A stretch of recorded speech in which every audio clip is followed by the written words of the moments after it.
د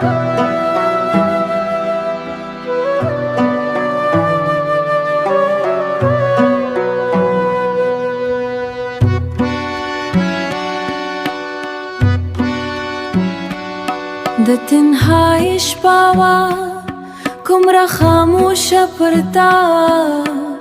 او زه د خپل سفر له بیک سره ناستو او زه که یو مسافر له بیک سره ناستم لکه یو مسافر چې خپل له لاسه ورکړي زه د وطن خوشبو لکړي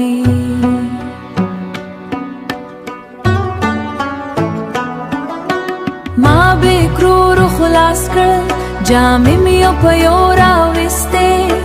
خو په حقیقت کې زه جامې نه لټولې زه جامې نه لټولې زه د وطن خوشبو لټوله هر قمیص هر ټي شرټ ما ته یوازې سفر را یاد وه یوازې دا ریوالي در ما یو کمیس پورته کړ سترګې مې پرې بندې شوې او ناڅاپه مې داسې احساس وای لکه د کلي باد راتلګېدلې وي لکه د کور انګړ ته بیا تللی یم خو دا یوازې خیال و بیک کې هر څه ساده و خو زما دونه دنیا ګډوډه وه لکه یو سړی چې خپل هر ځای کې خپل ځان خوشبو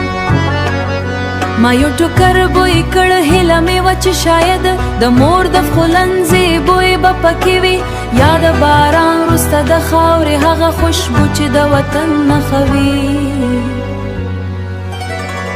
که وخت نه پوهي چې دا اوښکې د وطن پړاوي او د وخت یخ اثر و چې هر څه یې بدل کړی و سترګې مې لمدې شوې خو د زبان پاتې یم لکه څوک چې خپل کور په یو بیگ کې لټوي یو شیبه سترګې پټې کړې او ذهن مې کلي ته لاړ چېرته چې د کور دروازه وه د مور غږ و د ماښام اذان د هوا سره ګډ و یوازې بیک و او زه بیا هم هماغه ځای کې وم چېرته چې تنهایي پای نه لري ما ورو ورو جامې بیرته کېښودې خو اوس پوه شوې یم چې وطن یوازې په شیانو کې نه وي وطن د زړه په هغه برخه کې وي چې هېڅکله نختو زه هماغسې ناست وم د یو خلاصې ناز سره چې هر وخت د کور بوی راولي